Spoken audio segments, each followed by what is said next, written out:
after Ipswich Town's dreams of League Cup glory have to be put off for yet another season. The league matches are returning thick and fast this week, starting with a trip up the A14 to Birmingham. This is the Blue Monday podcast.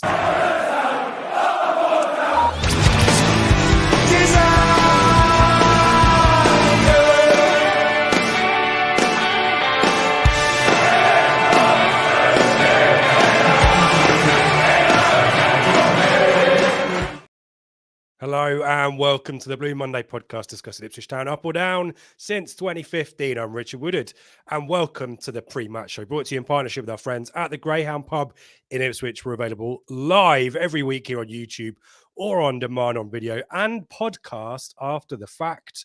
And joining me as always to cast his researched, his learned eye over Birmingham City, or should we say Wayne Rooney's Birmingham City, Seb Brown. How are you, Seb? I'm good. I was going to step in there and correct you. He has to be referred to. It has to be referred to as Wayne. One of these Rooney's ones now, Birmingham. isn't it? Yeah, it is. Yeah. It's Roy Keane's Ipswich. It's Wayne Rooney's Birmingham. That will be the official title moving forward from this point. I'm good, thank you. I'm all right. I've got a new setup with a new microphone. So if people in the chat could let me know if I sound even more monotone than normal, that would be great. But no, I'm good, thank you, mate. Looking forward to Birmingham and Rotherham and Swansea. I've got 3 games coming up next week, which I'm looking forward to. Hat trick. Are you doing all of them? I'm doing them all. Oh, everyone.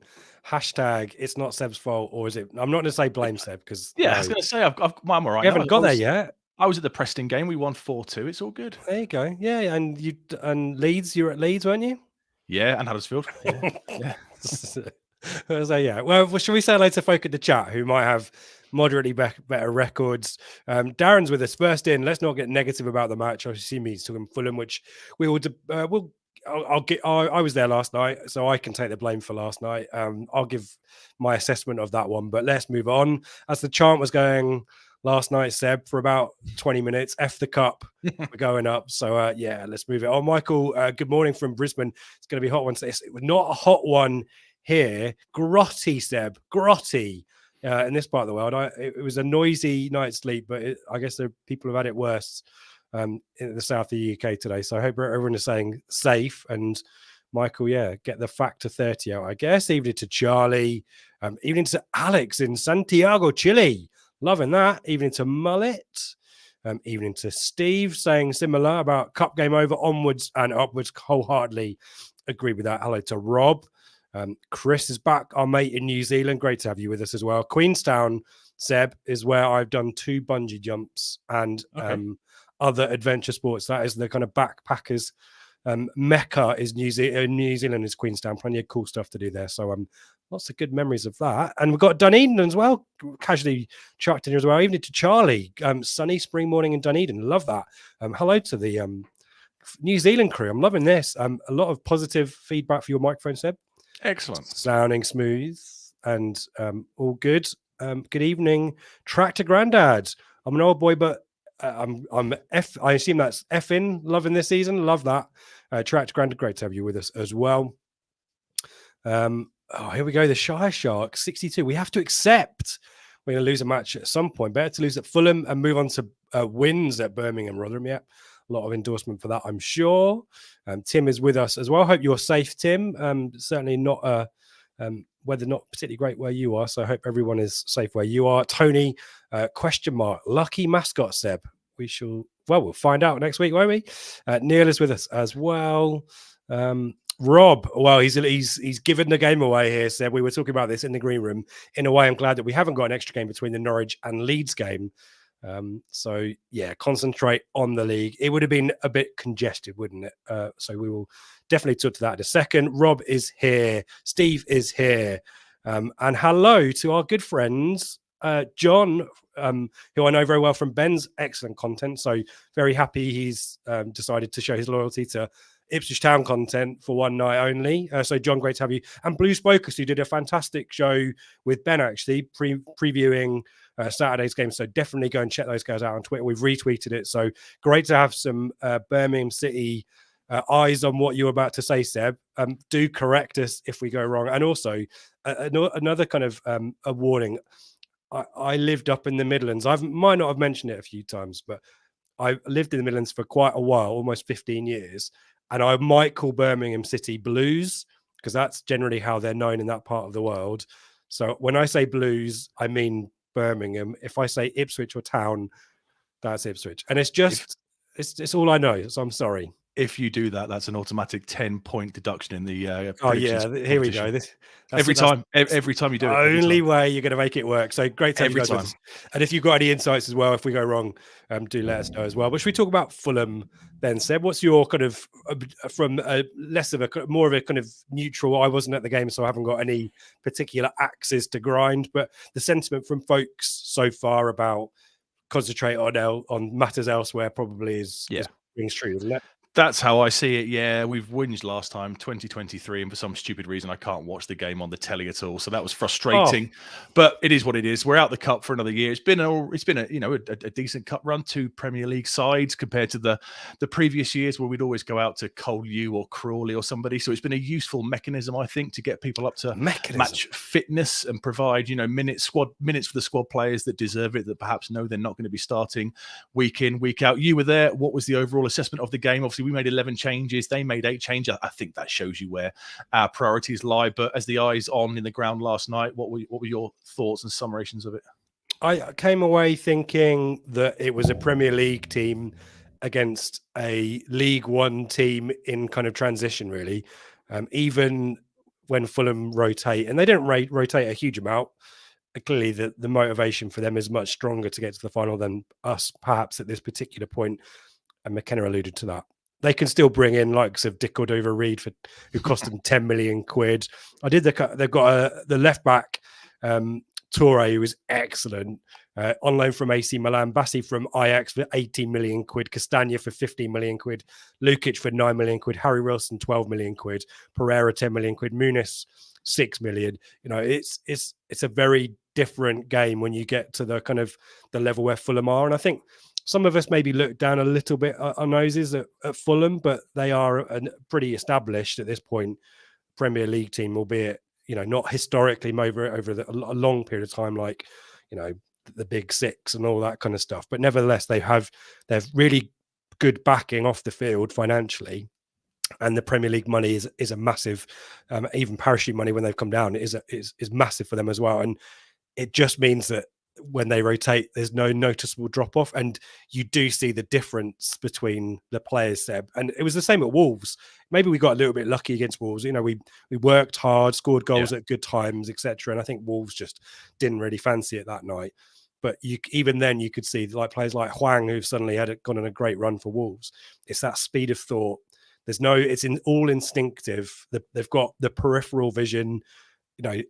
When they make a clearance, it's typically a long ball to someone in their team rather than just a hoof out of play. And we're with greatest respect to this team that has got us up, we are rotating and bringing in players that have largely played at League One level, and it showed at times last night. And therefore, there's no disgrace in losing to Fulham. And as others have said, in terms of the list of priorities, this is not one. So let's move on, and useful minutes for some, maybe some lessons on certain players as well, and that might inform some of our January business perhaps as well. So disappointed obviously to lose, never want to lose, but wider context is not a surprise, and we move on. And it's key, isn't it? I mean, Chris Rand in our Telegram group pointed out the next round. I'd love to have gone to Goodison in the next round. I'd love to trip up there, but it falls between the Norwich game on the Saturday morning, the Leeds game the following Saturday. It's not a week you want to be traipsing away from home, is it? That time of year, December is a ridiculously busy month, as we know. It's a tough month given the fixtures that are upcoming. So I think we kind of appreciate the fact it's been a good run out for the squad players. However, it was I'm not too fussed about going out. Three things I wanted, 3 players I wanted to ask your opinion on: Walton, Clark, and Tuanzebe. What are your obviously Walton's first game since the back end of last season? He got a bit of criticism on social media for the 3rd goal, I think I saw. What were your opinions on him? I think first goal, he was a little bit in no man's land. It wasn't a great night, I thought, for Harry Clark, albeit he started on the left side and kind of notionally is out of position. I know he can play there, but I think the fullbacks really struggled last night, but then they're up against real quality and overlapping players, and the likes of Dick Cordova-Reid, who basically played wherever he wanted and floated around and created these 3v2 overloads. So it wasn't a great night for the fullbacks more generally. And I thought Walton's in a really difficult situation because clearly the expectation is now that he needs to play the ball like Hladky, but that's not his natural game. He was doing some of that towards the end of last season, because I know people kind of have maybe got a selective memory about it, but I'm definitely remember the North Stand getting all a little bit hissy and irate or worried and panicky when Walton had the ball to feet and was drawing on League One defenders. Well, last night he's gone from a high press from League One players to a high press from Premier League players, internationals. It's very different. And so I think he was always onto a bit of a loser last night in terms of people comparing him to Hladky. I just don't think it was fair. And I think even Hladky might have struggled a little bit more than usual last night, Wednesday night. So I'm not going to read a huge amount into Walton's form last night, and he's clearly getting back from injury as well. So I think he deserves a bit of patience, and Neil sums it up pretty well for me on Twanzebe. He got better as the game went on. Definitely him. You could tell there was a lack of cohesion and understanding between the back line. Certainly, it's quite a weird config when you think about it, because it was Clark on the left, Burgess, Twanzebe, and Donasian, who I assume have never played in a proper match together. And that community, and then Walton comes into the mix as well. So it took the defense a while to figure each other out, and at that point we were kind of 1 or 2 down. So I think Twanzebe is going to be decent in the long haul. It's whether he gets in the team or not, that's the question. And other than that, I don't think anyone's given McKenna too many headaches, if I'm honest, the likes of Taylor and, dare I say it. So yeah, I wouldn't expect a huge amount of change for Saturday as a result of the game on Wednesday.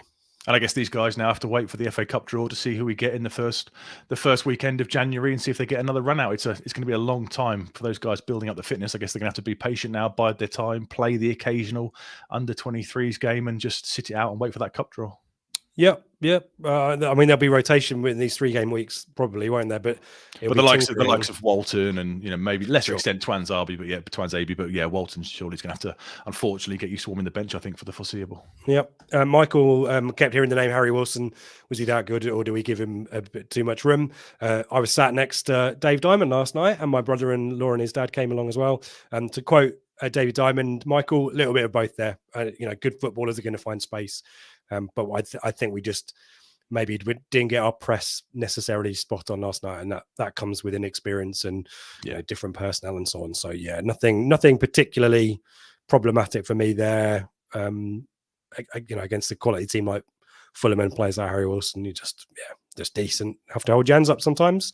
And Rob mentions Elkan Baggett. Pleased for him. He came on actually second half a bit of we were kind of thinking he came on at 2-0, and we were kind of thinking, oh, maybe McKenna's going to bring on the big guns and try and go for it. And he brought on Baggett and Humphreys. And I think that shows our priorities, doesn't it? Let's be honest. But yeah, really pleased for him that he scored and looked decent, maybe a little bit culpable in the third goal. We kind of went for a challenge just inside our half and missed it, and they broke through and crossed it and scored from it. But again, as Neil says, Neil's making some excellent points tonight. I thought Baggett was decent when he came on, and he's going to be decent for us. Yeah, exactly right. And I thought Humphreys actually played at left back. Came on for Donasian, I think, and Clark switched sides, and I thought Humphreys looked all right as well. So yeah, maybe some other positives there to take out from that. Talking of players and having, making strong contributions, it is the end. We're in November now, so we are doing our October Player of the Month vote. That is in the chat for those of you watching on YouTube. Apologies for those listening afterwards or watching on demand. But if I think it's probably going to be a bit of a foregone conclusion. But if you want to have a vote, click the relevant person. We've narrowed it down to 3 on Telegram. It was pretty unanimous on who should definitely be in it, and the rest of the field was limited options, we put it that way. So don't let me sway you. I will get Seb's view towards the end, and we'll see who's won it. But get involved in the chat. Other bits of business, ITFC women back in action. It's really, their fixtures list is really bitty at the moment, Seb. They've got games being rearranged because teams have got local cup competitions, and then the cup kicks in as well, and some teams are playing in it and some are not. We've got a League Cup tie away at Cardiff on Sunday, 1 p.m. kickoff, and then the week after Swansea, we are at Northampton Town in the FA Cup. So again, if you folk want to travel to that one, and want more information, ITFC WOC on Twitter, or X if you prefer, to get more information about that. And obviously ITFC Women on Twitter and /X. I've got all the information as well. But yeah, good luck to it's a long old trip to Cardiff, isn't it? So we wish them all the very best, and it'll be good to get a home tie so we can actually have a home game before the end of the calendar year. But the men don't have a home game this weekend, so they are on the road as well. And maybe half the distance around the country to Cardiff, I guess you could say, is Birmingham. And that's where we're going. Wayne Rooney's Birmingham, as we've already said.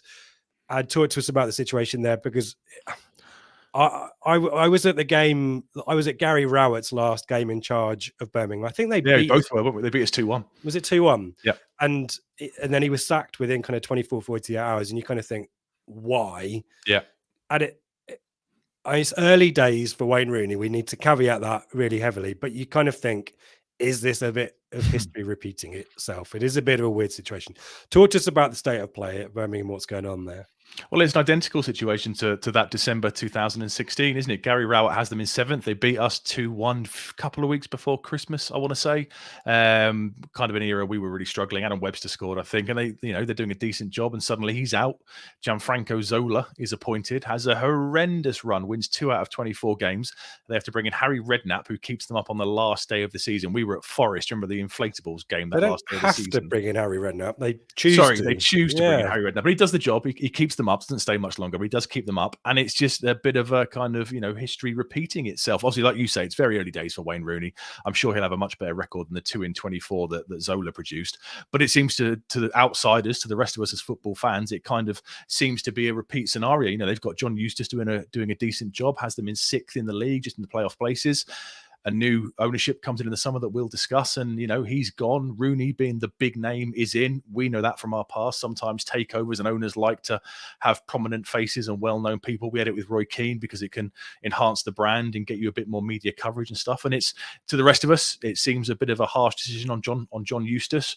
Wayne Rooney's come in. It's up to him now to kind of get things up and rolling. And they've got a tricky start. It's the first 3 games he's lost, obviously, and they've got us coming to town at the weekend. So they were 6th when John Eustace left. They've now slipped to 14th with 18 points. They played 14, won 5, drawn 3, lost 6, scored 16 goals, conceded 17. The last 5 are the 3 defeats we've discussed for Rooney, so he's not won a game yet.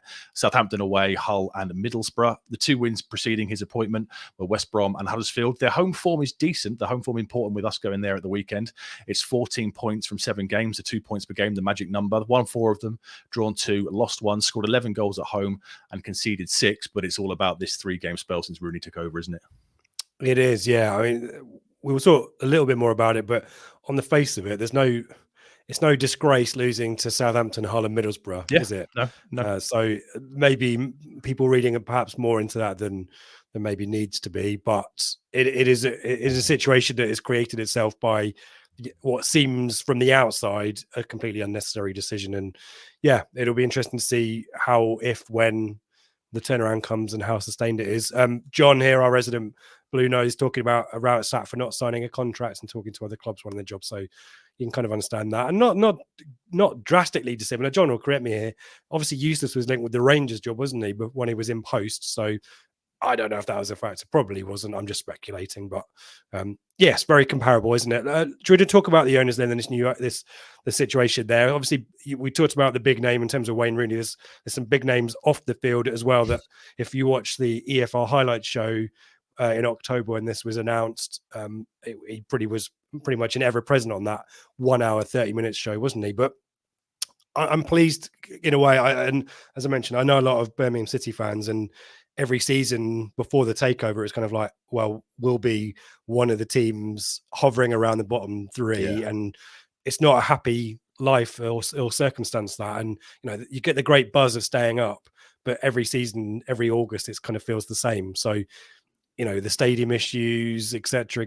There was a lot of EFL inquiries as to the ownership structure before the takeover as well. So just some nice reassurance, and we all know what it's like to have a progressive owner with a strategy and a plan who's visible. And we can't begrudge Birmingham City fans that, can we? And yeah, it's an interesting situation there. Talk us through it. Yeah, don't begrudge it at all. They were previously owned by the Trillion Trophy Asia company, and there were so many things going on around them. They became one of those clubs like we were, who kind of perennial circle the drain, but never quite make the drop into League One. And like you say, the ambitions for just staying up can eventually kind of grind you down. They've had a buyout in the summer.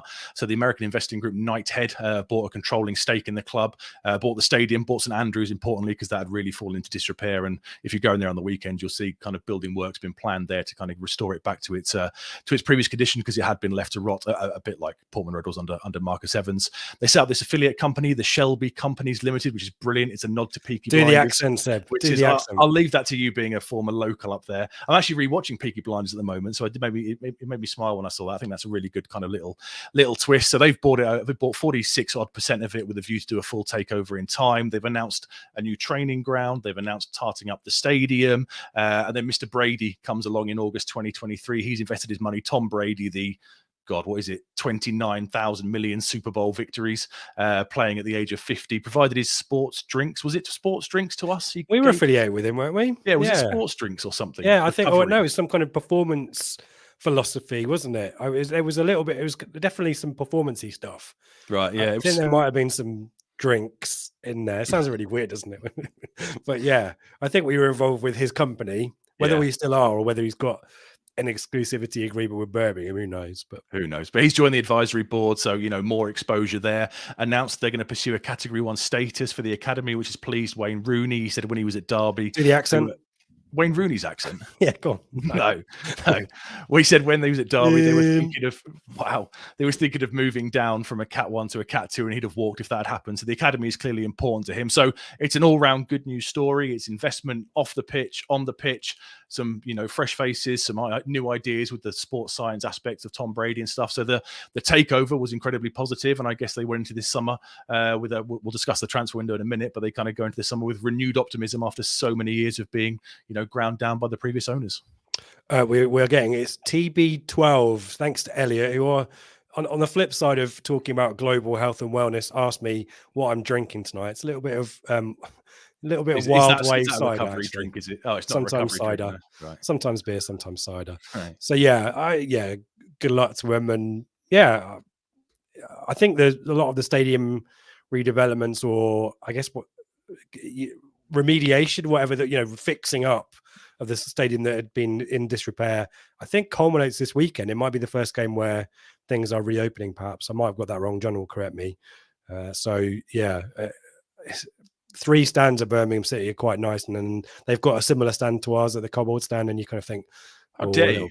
It looks very similar in terms of size and structure. Oh, it was the smirch on the Cobbold stand there is disgusting. I'll post pictures and I'll try and anonymize it as much as possible. They look very similar, the side stands. So but anyway, I'm getting distracted in stadium repairs. We talked about John Eustace there. Let's skip through John Eustace because he's not there anymore.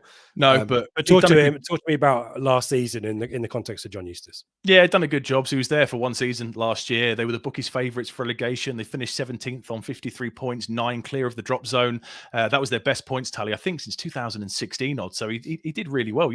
They gave him £5 million in the summer. We'll discuss the transfer business. They give him over £5 million to kind of spend and mould the squad in his kind of design. He develops this well-oiled, defensively sound, I guess predominantly counter-attacking side that does well last year and starts this season very well. And obviously, as we all know, come the October break, he's gone. There was a statement from the club saying that John had clear ambitions and goals for the season. Unfortunately, following a series of meetings over a number of months, it became clear there was a misalignment with the leadership of the club. When this happens, the best thing to do is to part company. That was right at the start of the October international break. Sounds like corporate speak, David. I know you hate it. It does, doesn't it? Yeah, misalignment. Wayne Rooney left DC United on the Sunday night, and I think by the Tuesday or the Wednesday, he was unveiled. Yeah, I'm distracting myself by trying to find pictures of, I think it's the Garrison Lane stand at Birmingham that looks like the Cobbold. I think I'm probably being harsh on, I'm insulting both sets of supporters, so I'm just going to abandon that line of inquiry there. But yeah, as you said, I mean, in the context of we could be in trouble every single season, finishing 17th is pretty good, and they've been quite fortunate, Birmingham, in the respect of there's always dysfunctional teams, of which Derby County have previously been one, haven't they, under Wayne Rooney? So yeah, clearly safe, clearly stable.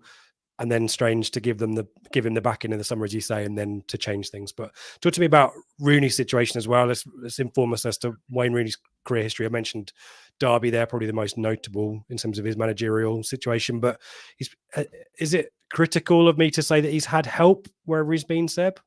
No, I think that's probably fair. I mean, he's joined from DC United, had a spell over in the MLS. He was a player there once he left Derby, then went back and took over the reins there. He signed a 4-year deal at Birmingham, so they clearly see this as being a longer term kind of project and maybe a transitional style in play to what he wants to do and look them to get them moving up the leagues fairly rapidly. He's got Ashley Cole and John O'Shea there as part of his backroom staff. They've come across with him, so he's got a decent bit of experience behind him. He was a failure at DC United. I think that's fair to say. He's left because he couldn't get them into the playoffs. I don't think that's a shock or an accusation to say that. I think it was a kind of a mutual kind of coming together, and they kind of thought, right, well, we can't get in the playoffs. This is over. Let's part ways. Derby is where we know him best from his time, obviously, at in the UK. He was a player there with that weird sponsorship deal they had with him, and then he takes over the reins during that fire sale shitstorm summer where all the assets get sold and they get points deductions left, right, and centre.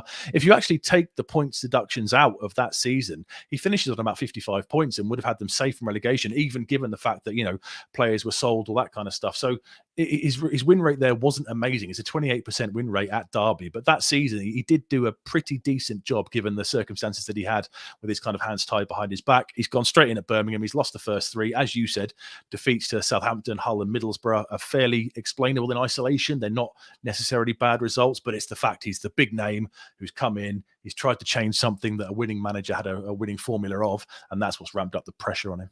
And there have been some marginal moments in all the games, which haven't really gone in their favour either. Talk to us about the last time out against Southampton, a 3-1 defeat, which on the face of it looks like, you know, quite a comfortable situation for Southampton, but it really wasn't. And there were some moments in there that really turned, you know, we saw it with Plymouth last week, you know, the situation with Edmondson. And if you want to relive that debate, then head back to the Flagship Show from last week with Ben and the guys. But they had similar moments, didn't they, against Southampton last week?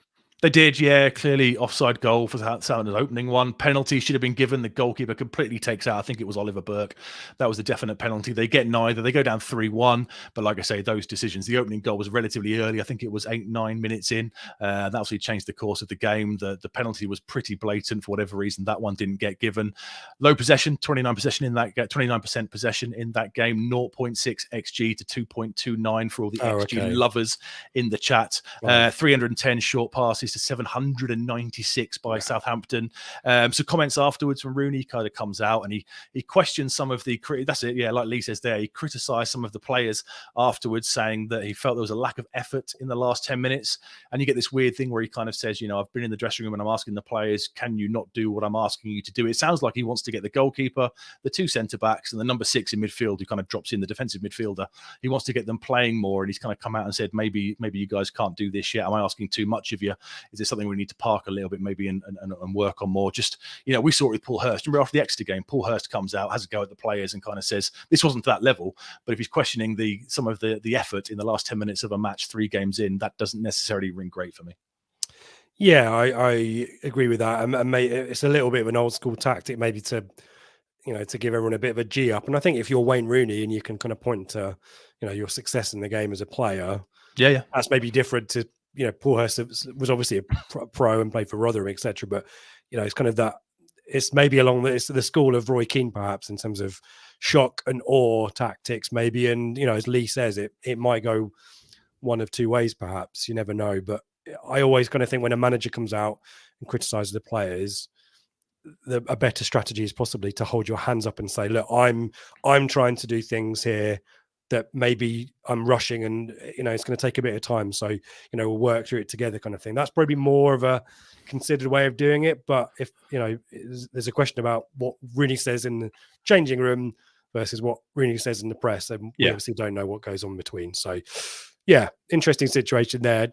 Talk to us about our history with Birmingham City, because I don't have too many pleasant memories of playing Birmingham. I can remember Trevor Francis Gorotti team in the 99-2000 season who Lazaridis dived and won a penalty, didn't they? And they were quite physical with us. There's obviously that cup semi-final, and watch Mikey's top 5 League Cup runs. I mean, it's kind of depressing and interesting in equal measure, but that really unfortunate situation, dodgy pitch, the antics in the tunnel as well. But overall, Seb, we do the moderately better record, don't we? We do edge it slightly, yeah. 35 wins to their 30, 18 draws between the two. The last time we played them was a 1-1 draw on the 13th of April, 2019. Can anyone tell me what was significant about that date? Go on, you know it. Well, it was the point at which our relegation to the third tier became mathematically certain after almost a whole season of it being inevitable, wasn't it? And obviously Paul Lambert and Stuart Taylor in front of the North Stand, pretending to like emotionally engage in the cheering from the North Stand as we went down defiantly, and then obviously gave him a 5-year contract. Brilliant, isn't it? Yeah, so Lucas Jukovic puts them ahead early. Guion Edwards equalised on the stroke after half-time, the 46th minute. But we couldn't go on and get any points from that game. The last time at St Andrews was a 2-2 draw in September 2018. 2-0 is a dangerous scoreline, came out managerial genius Paul Hurst after the game. We were 2-0 up, obviously, through John Nolan and Matthew Pennington. We let it slip back to 2-2. And I think at that point, we all kind of knew this wasn't going to go very well at all. Our last victory at St Andrews was nearly 11 years to the day. It was the 3rd of November 2012. It was a certain managerial debut for a Mr. Mick McCarthy. I think we were both there. I was there. We were there. Yeah. DJ Campbell scores after 6 minutes or so. Nikola Zidic misses one of the easiest headers I've ever seen towards the end of the game. We put our backs to the wall a little bit and we come out with a 1-0 win and we are up and running under Mick McCarthy. And I'm going to throw one of my quiz questions at you here because I know you love these. These are my revenge for the stupid prediction feature.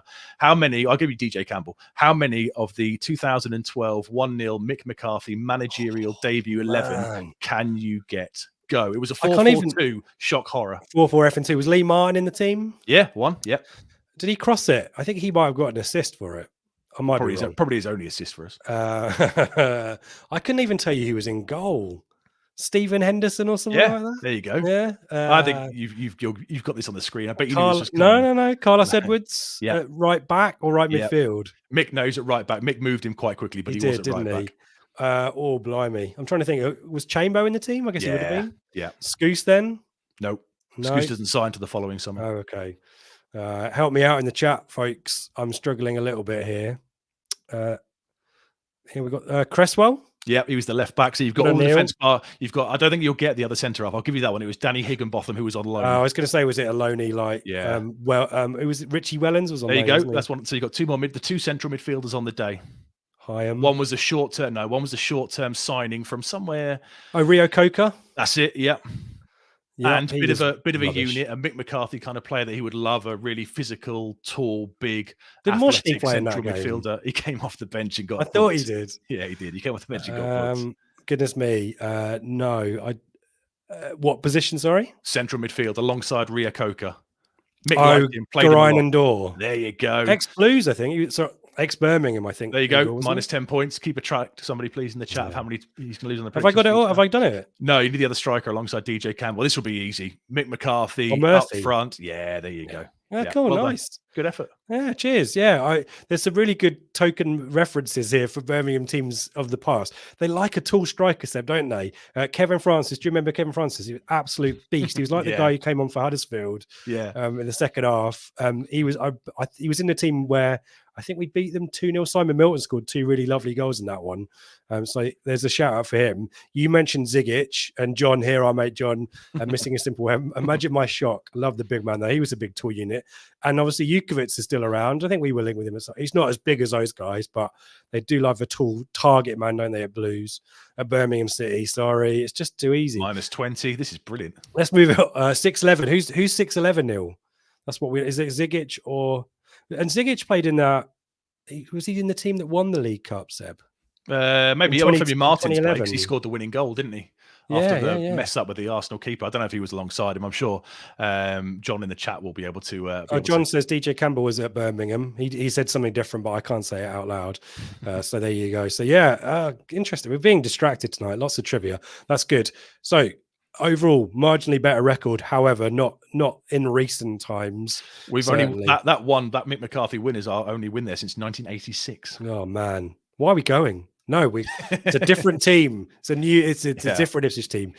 Kevin Francis, he could trap a ball further than Beckham could pass a ball, says Michael Ward.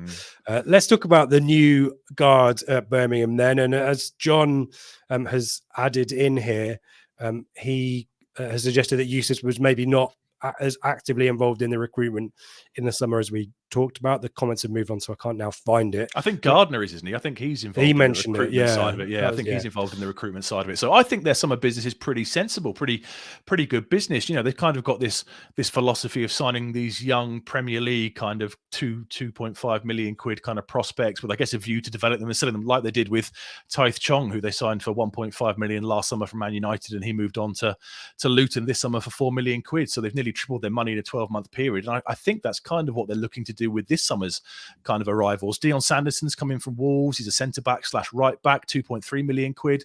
Lee Buchanan, who was with Rooney at Derby, one of the fire sale players. He went to Werder Bremen. They bought him back for 1.5 million. Ethan Laird was pretty highly rated, a right-back at Man United. Laird, sorry. He's joined for just under 900 grand. Christian Bellick was on loan there from Derby. I think they were trying to get his wages off the books. He's joined permanently for around about 600,000 quid. He's a kind of defensive central midfielder. Tyler Roberts is coming from Leeds for £500,000 quid. Not really featured, been injured since August. I won't be back till after the international break, apparently. Sarika Dembele, Posh against us, tore us to pieces a couple of times. Tricky winger. Yeah. Did you see him against Borough? No, I haven't. No. He creates a chance against Borough and basically absolutely he pulls two defenders' pants down. It's embarrassing how he's kind of tricking his way through past them. It's hilarious. But he got a decent move, didn't he? He went from Posh to Bournemouth, got up to the Premier League. Then he got loaned out somewhere last year, and he's come back down. So he's a very good player at this level. I like him. Jay Stansford is a player as well that I really like. On loan from Fulham, Speller, Exeter last season. Obviously, the great link up with his dad when he scored the goal in his dad's memory. So he's a player I really like. Oliver Burke's kind of one of those perennial loanies, perennial moves after being a bright young prospect. Came through at Forest and was sold for big money to, was it Red Bull Leipzig, I want to say, for 6, 7, 8 million quid or so. He kind of shufts around every summer and gets put out here and there. He's been playing on the right-hand side for them. Cody Drama was the right-back who came on and then got subbed in the 4-3 game for Leeds at Portman Road, so he might well feature. And the key departures were Joe Bellingham, obviously the brother of Jude, and Chong, who I previously mentioned, went to Fulham for went to Luton for 4 million quid. So I think their strategy's kind of been to get these younger Premier League kind of ability players, low few £1 million, develop them, look to sell them on and reinvest. I think that's a pretty good business model. The problem you've got is that, John might correct me, but if John Eustace is giving the sign off of some of these signings and you bid him off 11 games into the season, it's a bit weird to kind of, then put your eggs in the Rooney basket if you maybe haven't recruited a squad to play the kind of style he wants to play. Yeah, but it's either a weird coincidence or it's just one of those things. A lot of players with ex-Derby and Man United connections. Conspiracy theorists out there, fill your boots perhaps. But yeah, a model that a lot of teams at this level are going for, and similar to Ipswich, a lot of those, a couple of really decent young players on loan. You mentioned Stansfield. Drama can play either side as a fullback, can't he? So that's useful for them too. So, Stansfield scored a really tidy goal against Southampton, didn't he? 3 on goal, pacey. So yeah, some good recruitment there. Do you want to talk to us about, obviously Rooney's tried to shift it a little bit in terms of style of play, formation, etc. Back 4, but maybe a move to a more aggressive style of play, perhaps? Yeah, it looks like it's gone to more of a 4-3-3. So it was pretty much a regimented 4-2-3-1 under Eustace. Looks like it's gone to more of a 4-3-3 under Rooney. They sort of, on the scale of styles of play, they're more towards the fast and direct playing style. They're not a Rotherham, obviously, or a Huddersfield, for example, but they are more kind of that end of the scale. They average 43% possession in their games, which is 18th. 76% passing accuracy is 17th. They take 12 shots per game, which is 16th. A lot of these stats are kind of lower mid-table, kind of lower third of the table kind of numbers. They're very fouly. 13.6 fouls per game is the second highest in the league.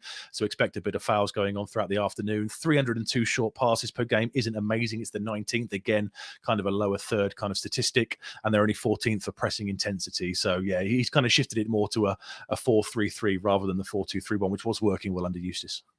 Cover your ears, John. I always think Birmingham teams are foully, Seb. They're always quite aggressive, I think. So that doesn't surprise me, and it'll be interesting to see how Rooney evolves that. But I'd imagine it will be quite, get the ball up to. We'll talk about who's going to play up front, but the goal against Stansford, goal against Southampton was the direct ball over the top, wasn't it? So it wouldn't surprise me. Either you go for pace or you go for the target man to bring others into the team and play it wide. So yeah, any key player? We mentioned some of them in terms of the recruits. Obviously Stansfield, he's the top scorer, isn't he, on loan from Fulham? We mentioned Dembele. Has he got, is it 3 goals or 3 assists? 3 goals. Dembele's got Stansfield's top scorer with 4. John Ruddy, ex-Norwich, is a keeper, 37, 3 clean sheets in 14 so far this season. We're getting some attention, weren't he? I think so, yeah. Koji Mishu is a player I like. He kind of plays on the right-hand side. 2 goals, 2 assists. You heard it. Rooney will probably... Yeah, that's what I said, isn't it? No, Koji Miyoshi. 2 goals, 2 assists. Rooney will probably go with Burke, though he's more physical, he's more muscular, so I think he probably suits him a little bit better. Scott Hogan, you can still find him. He's still there. He's ex-Villa, isn't he? Is that right? Is he across the divide? Yeah. 13 starts, 1 goal so far this season. Gary Gardner. Yeah, 6 starts, 1 goal still around. And central midfield could be a little bit feisty between them. Christian Bellic, Jahino Bakuna, and even Sunic all have 12 yellow cards between them. Obviously, we have Mr. Morsey on 6, so maybe expect a bit of a coming together in central midfield, maybe. Yeah, Jukovic has got he averages 0.9 goals per 90, so still there. He could be a threat still as well. There's definitely a lot of options there. It's just finding the way to get a tune out of them. And John has said Eustace struggled to do that. So Rooney is a former attacker, I'm sure may have some strategies there, but plenty of options to change the game, isn't it? And pace through Hogan, maybe getting on a little bit, but still quite quick, and obviously Stansfield as well. If you want to get crosses into the box, then there's no one really better over the last sort of 5-10 years at Championship level than Jukovic to get on the end of those. So they do have the options. But I think probably for me, Seb, the takeaways from watching some of the games, the highlights from the games of late, is how static the defending is. There's a lot of second phases, a lot of balls that drop in the penalty area where the defenders switch off, or they're alive for the first phase, but not conscious of another player coming in. And for me, given we like those overlaps, we like, players moving and floating around, Broadhead, Chaplin, finding pockets of space. That gives me some comfort, as does a few issues with injury as well. Laird's come back. He's a right back, has only made a few starts, but might be favoured at right back instead of Dramer, who might move over. But Tyler Roberts is out. Keshi Anderson's out as well. I think Lee Buchanan as well. So there's some of those signings we talked about are unlikely to feature. So yeah, it's interesting shuffling of the pack that Rooney's going to do there as well. So we shall wait and see. Any other bits and pieces, any other insights you want to share with us? Just a final takeaway. It might not be the game you want to leave early. Birmingham have conceded 6 goals after the 76th minute, and we've scored 7 after the 76th minute. So it might not be one to duck out early from. There you go. Don't jump on the train at Bordsley too early. Our mate John coming with the insights. Thanks, John. His prediction is Stansfield, Dembele, and Burke as a front 3. So there you go from the inside. Thanks, John, on that. Should we talk about us then, Seb? I guess it's back to Plymouth lineup, isn't it? Yeah, it's the traditional strongest 11, isn't it? It's what we all know now to be our first choice. I guess being an away game, maybe I thought Jackson might come in, that pace, looking to get in behind the fullback in place of Amari Hutchinson. Have you got any thoughts on that one? I don't really. Woodward mused. Woodward mused. Yeah, I don't know. It's a good shout, actually. Give us a thought. Do you go the trickery of Hutchinson or the sheer pace of Jackson? So both of them featured on Wednesday. Yep. Jackson started, which makes me think that Hutchinson might start on Saturday just because of that rotation situation by McKenna for Fulham. I didn't think Jackson didn't really have the best of games against Fulham. No surprise. He had a good chance in the first half, probably made the wrong choice to shoot rather than to square it. But yeah, maybe Hutchinson just for the trickery and as I talked about the static nature of Birmingham's back 4, that might be useful for us. So maybe Hutchinson and Colin saying Hutchinson, please. Burgess v Edmondson is the other debate going on in the chat, debate, isn't it? Edmondson came out of nowhere like he tends to do every now and again. He was parachuted in for the whole game, parachuted in for the Plymouth game. I think Burgess comes straight back in alongside Wolfenden, don't you? Yeah, I agree. Again, Burgess started on Wednesday, but was stubbed off pretty early.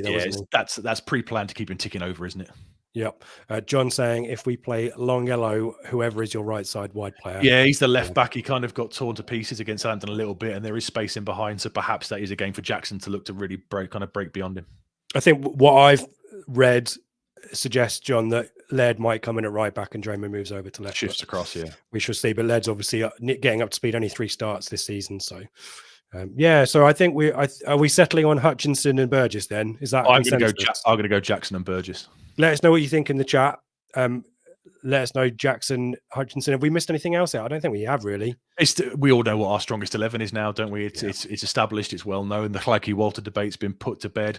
I guess Twanzebe maybe is going to start to be drip fed in a little bit now. We might see him get a run out in these 3-game weeks like we've got coming up. But I think if we had a playoff final tomorrow, I think we could all pretty much name the side if everyone's fit, couldn't we? Yeah, I think there's apart from you on Jackson, did you say? I think it'll be Jackson. I think it'll be Jackson and Burgess back in for Hutchinson and for Edmondson. Okay. Well, I think we debated this last week and neither of us got it. Well, I think we went.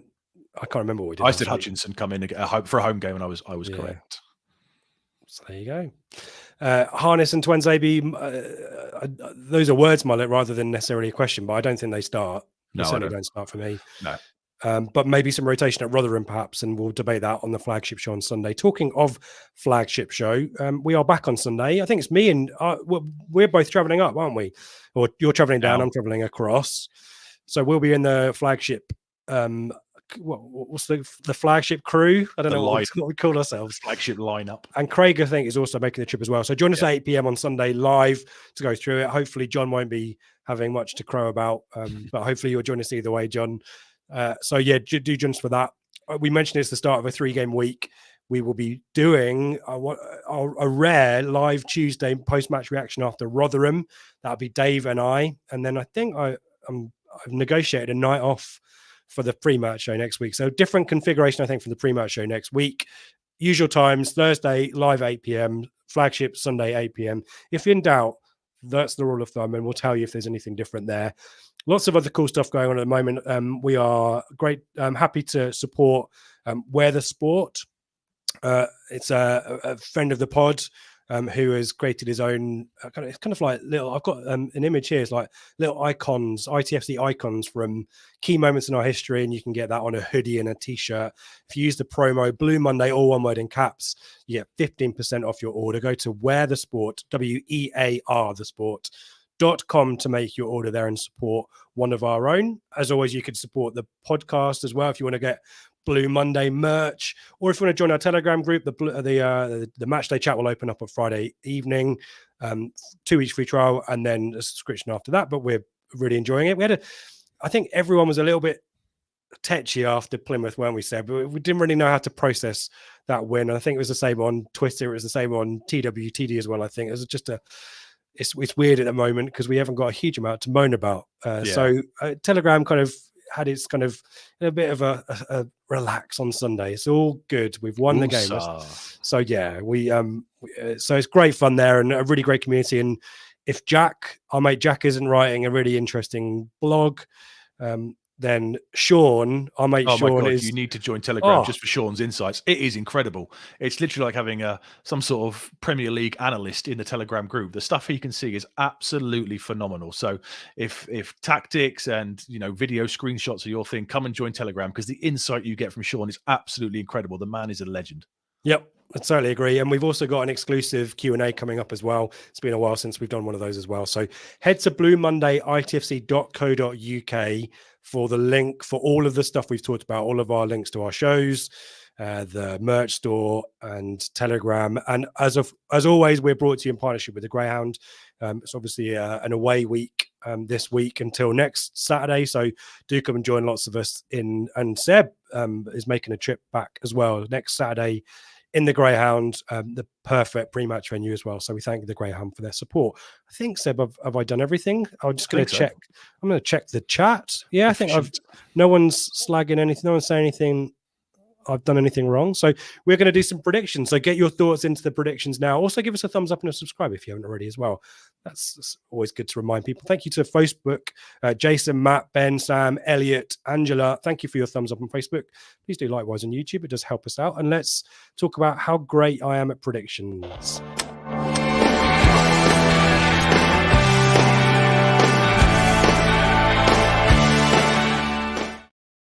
Oh, Seb, I look hate at this that. feature. I hate it more than anything. And do you know what the difference was between you and I Yeah, it was last me week? mocking you. I text you at full time. It was me mocking you when you said ITFC 3, Plymouth 2. And I went, what? They're not going to score 2 goals away from them. They've only scored 4 all season. And it was the deciding vote, wasn't it?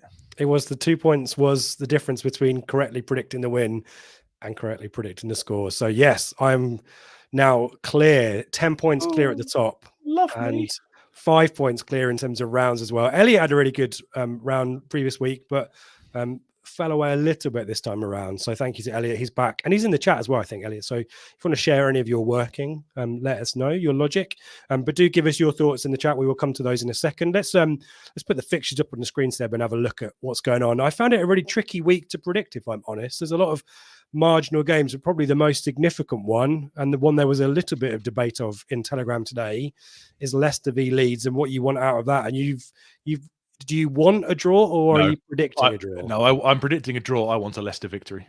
Okay. I don't care about winning the league. I just want to keep that that healthy gap between us and Leeds for as long as possible, because we all know come January they'll go out and spend 30 million quid on players and will really start to hunt us down. So I want that gap to be as big as possible going into the 1st of January. So I want Leicester to win, but I think it'll be a draw.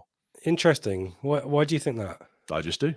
Okay, fine. Don't need to share your work. I just think it's one of those games where we've seen that Leeds can really turn it when they need to. Equally, they can be crap. Look at the Stoke performance. Yeah, I know that.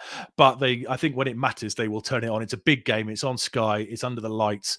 I'd be surprised if they didn't turn up for that. But I'd be still. If it was at Leeds, it'd be a different story. I think. I'd be surprised if they didn't turn up for that one.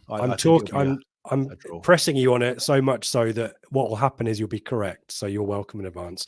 Other games there. I mean, the managerial merry-go-round seemingly endless. Obviously, Bristol City still without a manager versus Sheffield Wednesday, who have a new manager and got off the mark against Rotherham there. Huddersfield v Watford again. Darren Moore effect hasn't really worked there, has it? Probably the best they've done is that draw with us, wasn't it? Millwall without a manager as well, I think, faced Southampton. Plymouth we gone for a 2-2 with Middlesbrough. That's a tough one to predict, Plymouth Middlesbrough, I thought. Well, Middlesbrough were on an amazing run of form, weren't they? And it kind of bottomed out against Stoke. Plymouth obviously is a tough place to go to, but we've both gone for high-scoring draws. We were both impressed with Plymouth. I think it's fair to say last week, weren't we? We thought they were decent, and I think they're better than the league possession suggests. And Middlesbrough will look to start again now with another decent run. So I've gone for a high-scoring draw like you have. Coventry can't seem to get their season up and running. Obviously, defeat to West Brom on Monday night. Some weird situations there, some marginal moments that went against them, but they just don't seem to be able to click. And players they've spent big money on aren't firing for them either. Yeah, I'm not predicting them to get. You're predicting them to come good at Preston, though, Seb. Only because Preston have been on an awful run of form since just before the last international break. It must be along with QPR, it must be the worst form in the division, surely.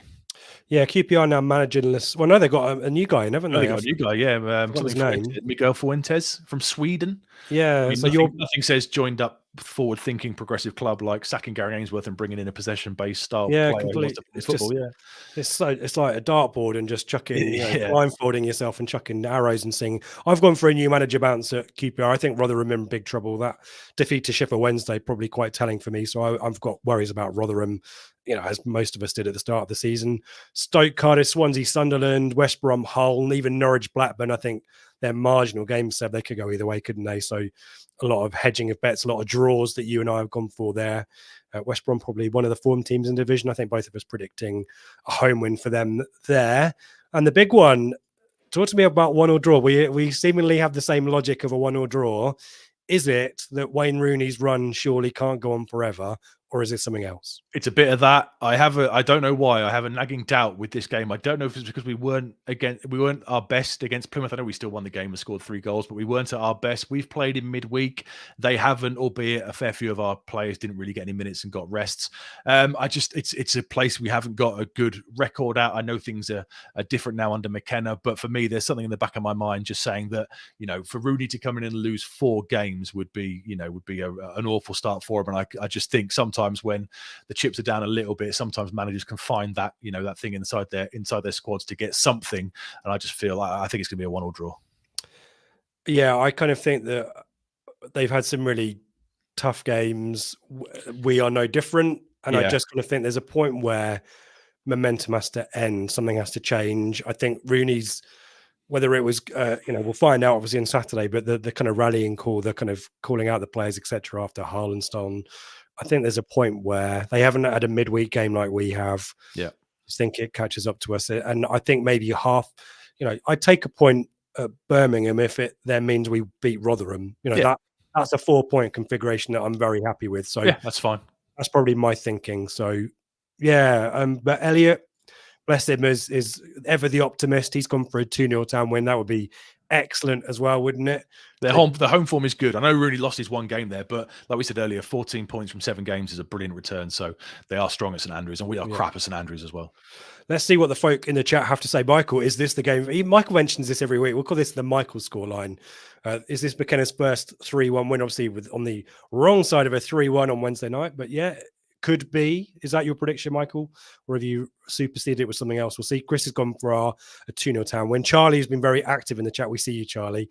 He's going for a 2-0 Birmingham win. I can translate for folk who don't speak Midlands like I do. Reading Tractor's going for a 3-0 Town win. Neil's going for 2-1. AD also going for 2-1. One trip, only 1-1. He's also seen similar logic to us. Here's John. Hart says 2-1 Birmingham. Head says 3-1 Ipswich. Wow, that's quite a goodness me. Those are competing forces there, John. I hope you're okay. Colin's going for a 2-0. Lee, a 1-0 or a 2-1. Eric, 4-0 Birmingham. Eric, what's happened, Eric? I thought Eric used to be ever the optimist in these predictions, Seb. 4-0 Birmingham. Wow. Evening to MW. I'm only 47 minutes late, but now watching a bit behind. That's fine. You can scroll back and pretend like you're live, MW, but maybe go and watch it afterwards. Great to have you with us whenever you join us, especially after the fact as well. Hello to folk who are listening on podcast. We appreciate you too. Rob's going for a 2-1. Colin's going for a draw, please. Nothing to be sniffed at away drawers there. Neil wants a Leicester win as well. And Alex, Town to win 2-1. And in the big game this Saturday, the Copa Libertadores final, Fluminense 3, Boca 0, hat-trick for German Cano. There you go. I couldn't tell you anything about that, but thank you, Alex, for opening our minds and awareness to games further afield. No brainer, says David. Foxes win. Yeah, I think we all agree with that. Chaplin double says Anthony. He's due a goal, isn't he, Chaplin? When was his last goal? Yeah. Preston. Yeah, he's due a goal, Connor, isn't he? Celebrate the birth of his new child. So, yeah, not a bad shout, that. Jack, I assume this is Jack. Jack's won both. Assume he's talking Leeds and Leicester, both deducted points for gross financial malfeasance. Love a bit of that. Yeah, so I think generally the consensus here is for a Town win. We are a little bit more cautious, as is our way. It's more my style than yours, to be honest, isn't it? And there's just something in the back of my mind. I don't know what it is. Maybe it's just I've been to St Andrews loads of times. I saw us play Coventry there in League One, and it's never been a place we've done well at. So I think that's just in the back of my mind, and the whole Rooney factor. And I just take a point, get out of town, and move on with wins against Rotherham and Swansea, and make it a 7-point week. Could this be David Wagner's last game in the Norwich dugout, Seb? I hope not. I don't think they'll sack him because of the CEO kind of transition takeover thing. They've got the new guy, what's he called? Napa or something? He's coming in, isn't he? But Webber is still there. So it's probably one of the safest jobs in the league at the moment because no one knows who's meant to fire him. And hopefully he'll still be there on the 16th of December. Michael's come back with a 1-0 and reminds us that's what we do away from home. Quite right. Great point. Yeah, very good point. Yeah, we've got a few more 2-1s. Yeah, so there you go. Excellent stuff. I think Eric was predicting Leicester Leeds, so apologies if I missed. I think Colin was too. Yeah, I think when Colin said a draw, I think he was referring to the Leicester Leeds draw. Yeah. Sorry, guys. Yeah, I am too many moving parts here. I'm just a man. I'm just useless. Cool. We will come back next week. Well, we won't. Someone else will be taking credit for either our work or Elliot's work next week, and they'll be ruining my record probably by sabotaging me. I can just feel it right now. I can. God, paranoid much. I think it's Craig who's in the host chair, and I can just feel the cogs whirring in Craig's mind. There'll be 10 8s and 17 3s predictions, won't there? I really hope so. Yes, I'm not a bitter bastard, but anyway, we'll find out. You guys will find out next week.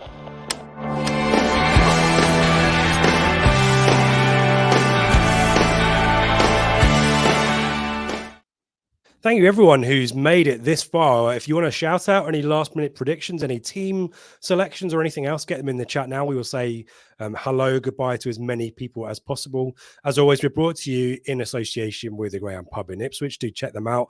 do come and have a chat with us on Telegram.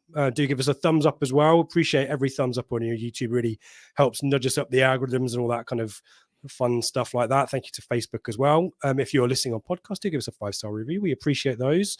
And if you provide us very specific feedback, we will take action on it, like microphones and internets and all sorts. So if you've got strong feelings about how we do things here at Blue Monday, please be courteous and positive in your constructive criticism, but nevertheless let us know. If we can make your experience of listening or watching to Blue Monday even better, then do let us know. As we mentioned, we'll be back for the flagship show on Sunday. Seb and I and Craig, I think, as well, making up that trio. So do join us live 8 p.m. there. And also keep a lookout on our Twitter/X page. We've got a giveaway with our mates at Footy Fits. This lovely Kieran McKenna. We've got Super Kieran McKenna t-shirt. So the usual retweet, follow, malarkey if you want to win a free t-shirt with Footy Fits. So keep an eye out there. Go and support Wear the Sport. And Blue Monday, ITFC.co.uk is where you can find all the useful information. I'll put some comments up, Seb, so go slow. And when you're ready to sign off, you give me the thumbs up and we'll be ready for it. Thank you to everyone for getting involved tonight. Thank you to John for the Birmingham insight as well. Much appreciated. Yeah, cheers, John. Hope you enjoy the game on Saturday, but not too much. And I guess, look, the cup is over. We're back to the league program now. It's a 3-game week coming up, and then we've got the international break on the horizon before it gets really serious. McKenna came out earlier and said there's something like 12, there's 12 games between the West Brom Sky game and the Stoke on New Year's Day game. So it's going to get very, very busy very, very quickly. Here's to another brilliant week. I look forward to seeing you, mate, at Birmingham. Please come and say hello to us if you see us. The cup is dead. Long live the league. Come on, you Blues.